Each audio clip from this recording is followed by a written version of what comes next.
Olá, começa agora o programa Perfil. Para você que está assistindo pela primeira vez, aqui nós vamos falar além da política, dos projetos, das comissões. O nosso objetivo é saber mais sobre a vida do vereador ou da vereadora. Como será que foi a infância? Qual será o livro preferido? E o primeiro emprego?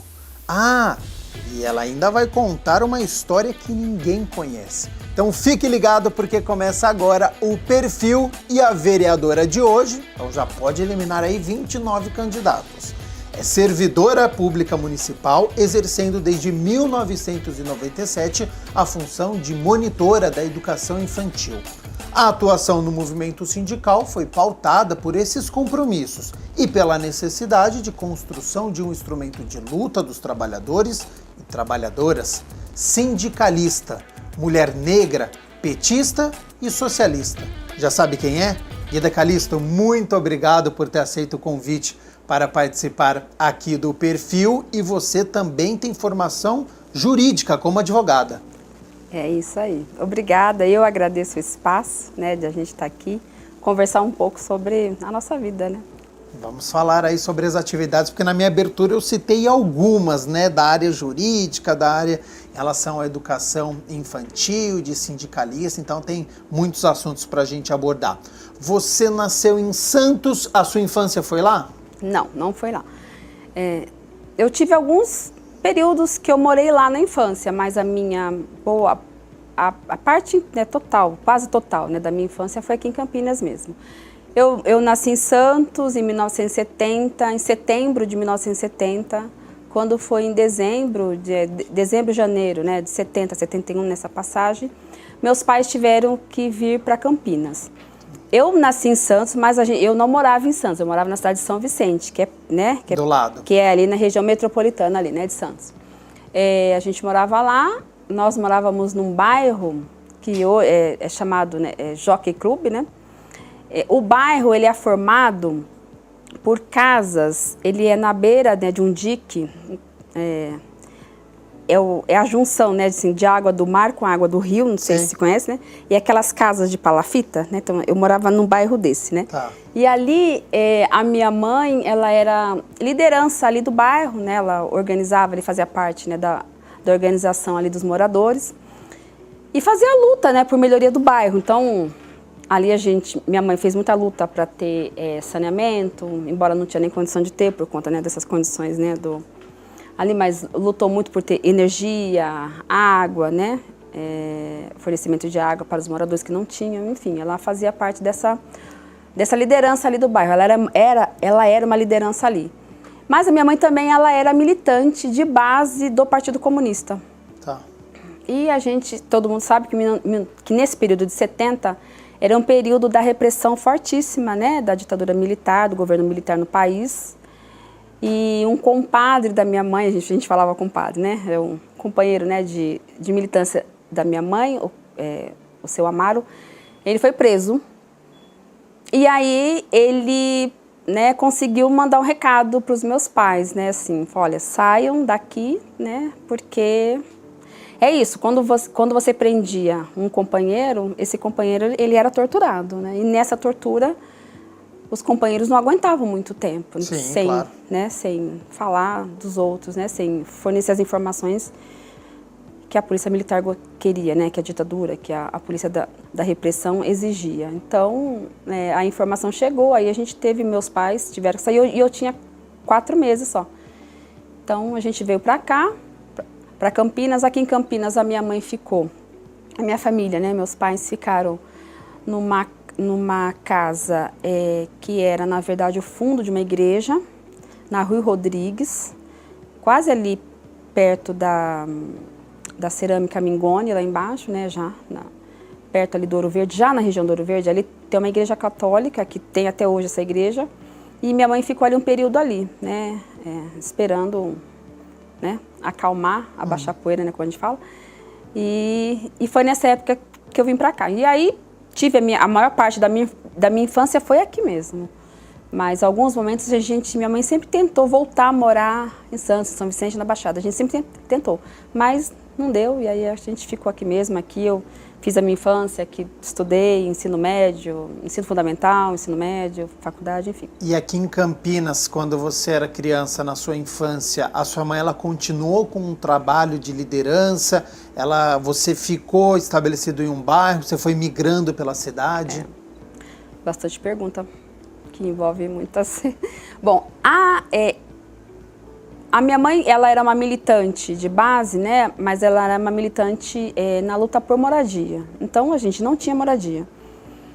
Então, quem não tem moradia, não tem, né, um local que pode ficar estabilizado ali, né?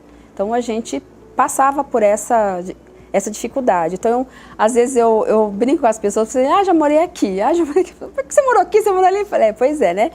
É isso, a gente morou no bairro São Bernardo muito tempo, né? As minhas irmãs, que eram mais velhas que eu sou a última, né? Eu sou a nona filha, e a 8ª mulher, né? São 8 mulheres e 2 homens, então eu sou a nona filha, a penúltima, né? E as minhas irmãs eram todas adolescentes, então a gente morou no São Bernardo, a gente morou no Jardim Campos Elíseos, a gente morou no Vila Padre Anchieta. E depois, depois já na adolescência, morei em outros lugares. Morei na favela do Paranapanema, ali no São Fernando. Então, assim, né, a gente sempre teve essa luta mesmo. E sempre a família mudava junto, sim, todo mundo sempre, sempre junto. Aí os meus irmãos, as minhas irmãs mais velhas foram casando e tal. E até que minha mãe ocupou uma vez uma área lá no Jardim Fernanda. Teve uma ocupação que foi na gestão do Jacob Tarr. Na época era o Toninho que era o vice-prefeito, e o Toninho tinha aquele projeto, né, de habitação e tal, e aí organizaram. Bom, aí logo depois acho que o Toninho sai do governo do Jacob, mas a Coab assumiu, né, um projeto de moradia. Então a Coab organizou um conjunto habitacional no Parque da Floresta, que é onde eu tenho minha residência hoje, inclusive, mas não estou morando mais lá, mas é onde eu passei a maior parte, né? Porque aí ali nós conseguimos adquirir uma casa, que não era casa, na verdade, era um embrião, né? Era um cômodo, né? Um cômodo maior, com banheiro.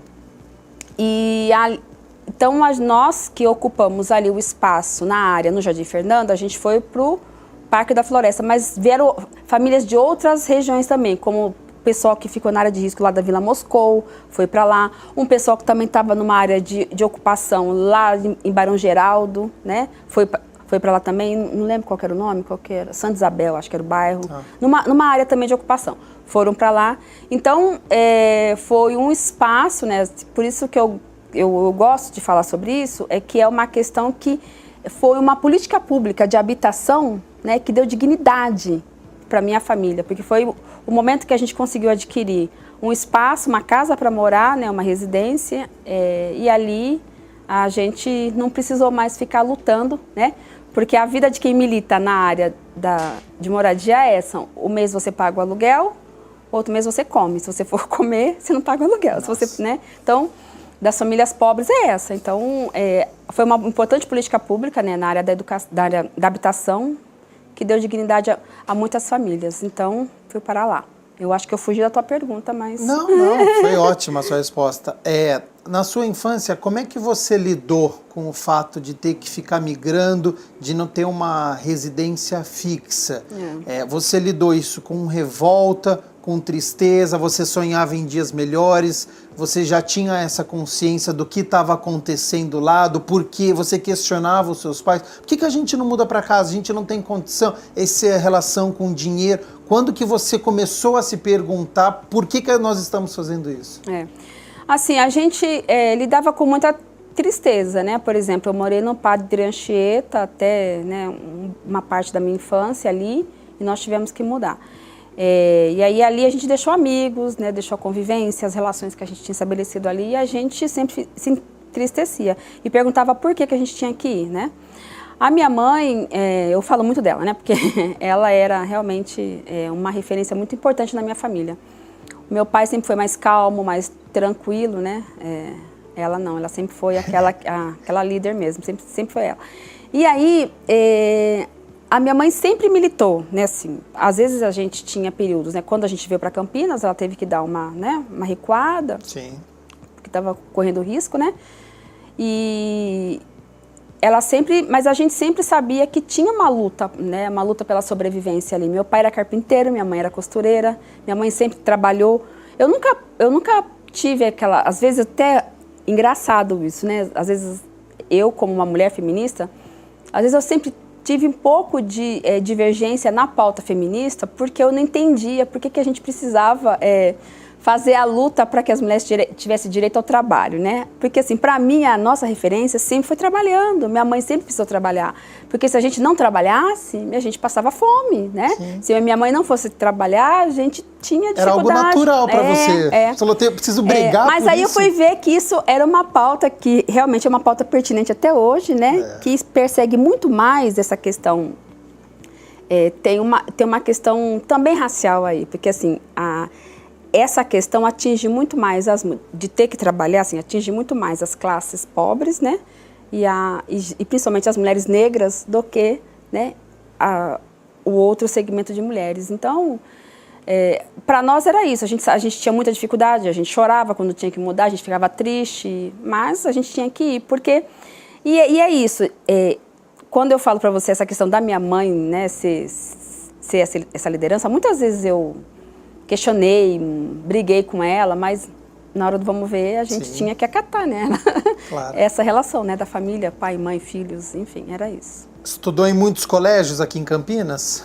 Olha, o primeiro colégio que eu estudei foi no Parque Infantil, Carlos Inck, no São Bernardo, né, colégio infantil. Depois estudei no Geni Rodrigues, né?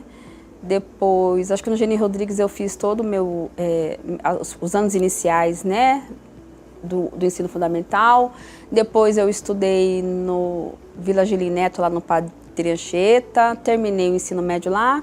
Mas aí eu também fiz o magistério, que é do o Cefam, Centro de Formação de Aperfeiçoamento do Magistério. Eu fui a primeira turma, nós somos a primeira turma. Também outra importante política pública. Você não quer que eu fale disso, mas eu vou falar. Não, pode. Se aqui você está aberto. Porque, assim, foi um programa que foi, né, do Quércia, mas era um programa que recebia alunos da escola pública para poder se formar no magistério. E o ensino era integral, era o dia todo. E você recebia uma bolsa que era um salário mínimo. E lá, a nossa formação lá, o corpo de professores que a gente tinha lá, assim, eram pessoas assim, muito maravilhosas, gente comprometida, um grupo de professores muito comprometido, muito críticos, né?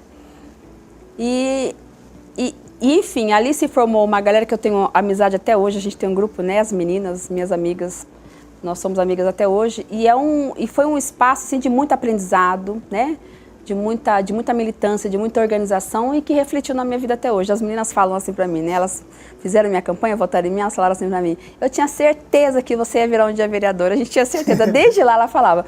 Mas desde lá também, porque eu já tinha esse histórico familiar, lógico, né? Já uma tinha influência muito grande. Já tinha esse histórico familiar. Então, eu me formei no Cefam, né? Que também foi uma importante política pública, que isso me apoiou muito a continuar um dia seguindo a minha carreira. Porque uma mulher, né, uma pessoa que vem de uma família com as condições econômicas difíceis da onde eu venho, a gente não tem muito, né, assim, não tem muita expectativa de fazer uma faculdade, de ter uma graduação. A gente sabe da dificuldade que é. Mas isso me impulsionou muito, né, e impulsionou também a minha militância, enfim. Qual foi o seu primeiro emprego e você tinha quantos anos? O meu primeiro emprego, assim, quando você fala, né, você já tinha tocado nessa coisa do primeiro emprego. Eu fui empregada doméstica. Eu trabalhei numa casa, quando eu morei uma época no São Fernando. Meu pai, a gente estava sem local de moradia, enfim. A gente foi morar na favela do São Fernando. Meu pai teve câncer, né, a gente estava fazendo um tratamento de câncer. Eu era muito nova. Sem formação, acho que foi antes de entrar no Cefam, inclusive. Logo em seguida eu entrei no Cefam, ou seja, o Cefam, né, foi um momento em que eu pude sair do trabalho doméstico para poder estudar. E aí engraçado, né, você tocou, eu lembrei hoje, que eu fui trabalhar numa casa, numa família, que a mulher falava assim pra mim, e eu não falava pra ela onde eu morava, que eu tinha vergonha de falar. Aí ela falava assim pra mim, olha, e eu já tinha falado que eu tinha já terminado o ensino médio, ela falava assim, mas, você pode fazer uma faculdade, pode continuar estudando, né? Você não precisa ficar, né, no trabalho doméstico e tal. Aquela coisa, aí ela falava assim pra mim, olha, quem tem meio olho nesse país é rei. Ela falava isso toda pra mim, eu ria dela e tal. E aí ela viu o anúncio do Cefam, né? Que tinha um projeto em Campinas, queria fazer a formação, né, de professoras, né, de magistério e tal. E ela falou, olha aqui, ó, você pode ir lá fazer. Aí eu fui lá fazer. Que legal. E é isso, meu primeiro emprego foi no trabalho doméstico. Através de uma indicação, então, foi algo que ajudou a mudar a sua vida. Foi. Como é que foi esse trabalho de monitora da educação infantil? Você tem formação jurídica? Quando que na sua vida você precisou optar, caminhou junto com as duas atividades? Em 96 eu prestei concurso público, né? E passei no concurso público. Em 97 fui chamada e comecei a trabalhar. Não tinha nenhum conhecimento assim de como se organizava a educação infantil em Campinas do ponto de vista de creche, né? Eu era formada no magistério, mas para mim era um ensino parcial, né? Não sabia como é que funcionava a creche, né? Aquela coisa do ensino o dia todo, da criança ir cedo, do acolhimento, não tinha isso. Comecei a trabalhar, foi um aprendizado muito grande para mim, foi um baita, né? Assim, cheguei lá, foi um turbilhão, uma sala lotada de criança, foi lá no Jardim Rocim. Uma sala que a frequência era altíssima de criança, pouquíssimas profissionais, a gente tinha que dar banho, tinha que dar conta de tudo da criança, da alimentação, estimular o aprendizado, estimular a andar, enfim. Foi assim, eu te falo que até o 3º mês eu falei, será que eu vou dar conta? Será que eu vou dar conta? Mas eu precisava sobreviver, né? E nesse momento também que eu fui chamada pelo concurso público, foi um momento também muito importante na minha vida, porque eu tinha prestado o concurso público. Em outubro de 97, eu tive a perda de um irmão, meu irmão mais novo, ele foi assassinado. E aí, em outubro. Em novembro, eu fui chamada pela prefeitura para trabalhar. E aí para mim foi a salvação, porque eu estava num sofrimento muito grande, né? Lógico. E aí eu comecei a trabalhar, e aí foi aquela coisa, foi um momento que eu pude esquecer um pouco daquele sofrimento. E muitas vezes eu pensava, mas será que eu vou dar conta? Porque era muita coisa, né, dar conta daquelas crianças todas. Mas foi assim, mais uma vez a salvação, né, também da minha vida, do ponto de vista da minha carreira, né? Porque quando eu terminei o magistério, no último ano de magistério, eu tive a minha filha, e eu não consegui pegar aula. Peguei aula bem assim, aulas esporádicas, né? Porque eu acabei ficando com ela em casa. Aí, ela nasce em 91, em 96 eu prestei o concurso, eu estava precisando trabalhar, minha filha já tinha 6 anos, eu precisava trabalhar. E aí foi o momento que eu consegui aí, né, seguir a minha carreira. E em 97 eu entro, em dezembro de 97 eu assumi, eu fui chamada justamente, o meu irmão faleceu dia 14 de outubro, dia 14 de novembro, um mês certinho eu fui chamado, chegou o telegrama em casa. Em dezembro, dia 6 de dezembro, né, menos de um mês, eu assumi, tomei posse. E aí, 98 já estava na prefeitura, né, início de 98 já incorporei a primeira greve dos servidores, uma greve histórica que a gente estava discutindo redução de jornada, a gente, enfim, né, já participei das greves, de lá para cá nunca deixei de participar de greve, né, e continuei a minha atuação, né, como militando tanto no movimento sindical e também defendendo a pauta das monitoras, né, monitora de educação infantil, trabalhando nos serviços públicos, sempre fazendo a defesa, a luta dos serviços públicos. E aí, mas eu pensava que eu tinha que fazer a minha formação, né, a minha graduação. Em 2002 eu entro no PT, a minha formação política se deu toda nesse espaço, né, no grupo político que eu atuo hoje, inclusive, né, na corrente interna que eu pertenço, que eu sou da articulação de esquerda, que acampa, né, assim, que me apoia, né, nessa formação. E aí, em 2006, eu entro na faculdade de Direito. Eu optei em fazer Direito, fui fazer, em 2010 eu me formei advogada. Assim, eu não consegui, assim, alguns momentos eu pensei em em me afastar do serviço público para só atuar como advogada. Eu não consegui fazer isso em nenhum momento porque o serviço público era meu espaço de militância. Tá. Se eu deixasse o serviço público, eu ia militar onde? Eu não sabia o que fazer na minha militância, porque o movimento sindical é onde eu milito, né? Então eu não sabia o que fazer. E aí uma curiosidade, em 2016, início de 2016, eu pedi um afastamento para o secretário, porque eu pensei, não, é melhor agora eu só ser advogado, porque não estou dando conta, porque era audiência, era ter que cuidar de criança de manhã, né, de manhã eu era uma coisa... Tava misturando tudo já. Andava com roupa dentro do carro, trocava dentro do carro, é aquela coisa. Sim. Aí, em 2016, meio de 2016, eu pedi um afastamento sem vencimento, né, o secretário negou, né, era o secretário Marionaldo Maciel, ele negou, né, ele não concedeu. Aí, em 2016, no final, teve a eleição do Camprev, né, que foi um momento histórico para nós da categoria, porque a administração naquele momento, o prefeito ia utilizar os recursos do nosso Instituto de Previdência, teve um levante da categoria e eu participei desse levante, ajudei a organizar a categoria. Aí eu fui a conselheira mais votada da história de Campinas, recebi 1.700 votos, né? Aí a galera sempre dá uma gozada assim, tira o sarro, né, do secretário, aí tá vendo, você podia ter dispensado ela, mas agora ela vai virar vereadora, agora ela virou, aí essa semana falaram isso pra mim, aí encontrei com ele e falei, tá vendo, agora ela virou vereadora, mas enfim, é isso, e aí eu não consegui parar, então eu parei mesmo de ser monitora de educação infantil dia 31 de dezembro de 2020, para assumir aqui como vereadora.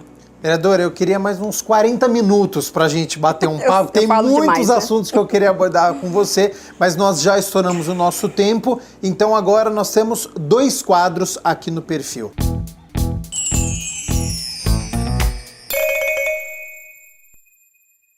O primeiro, o que ninguém sabe.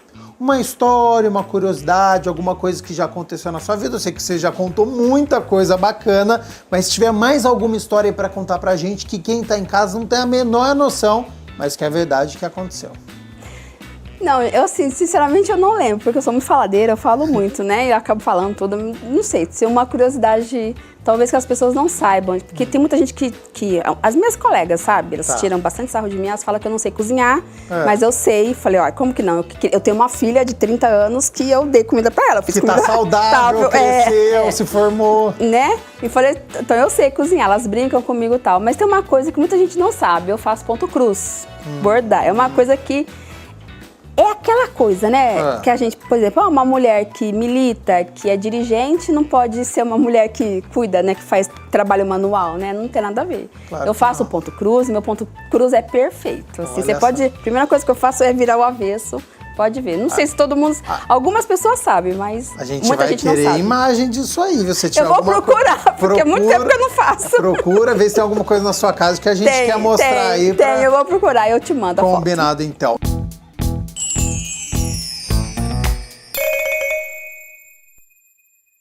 E para a gente poder encerrar agora o perfil com as preferências. Eu vou fazer algumas perguntas e você responde o que você gosta mais. Seu livro preferido? Mulheres, Raça e Classe, da Angela Davis. Melhor filme que você assistiu? Ai, tem tantos. O Velho. Um lugar para você poder curtir uma viagem. Pode ir para qualquer lugar do mundo. Para onde você iria? Ai, eu acho que eu volto pra minha cidade. Vai para Santos. Vou para Santos. Assim, eu gostaria de viajar para vários lugares, mas quando eu vou para lá eu me sinto muito bem. Seu tipo de música favorita? Entrou no carro, ligou o rádio, o que vai estar tocando? Eu sou muito eclética. Muito mesmo, você não tem noção. Ai, samba. Samba. Comida preferida? Tem um chefe que vai fazer qualquer comida para você. O que você vai pedir para ele? Ai, moço. Arroz, feijão e bife. A tradicional comida brasileira. E para encerrar, um sonho? Ai, o meu sonho é que a gente viva numa sociedade melhor. Que não tenha explorados nem exploradores. Que a gente possa... Que as pessoas possam ter dignidade. né? Acho que é viver numa sociedade onde não tenha... Enfim, é isso, uma sociedade que as pessoas possam ter acesso, né, ao seu trabalho, não ser explorado, né, não ser oprimido, enfim, um outro modelo de sociedade. É o meu sonho.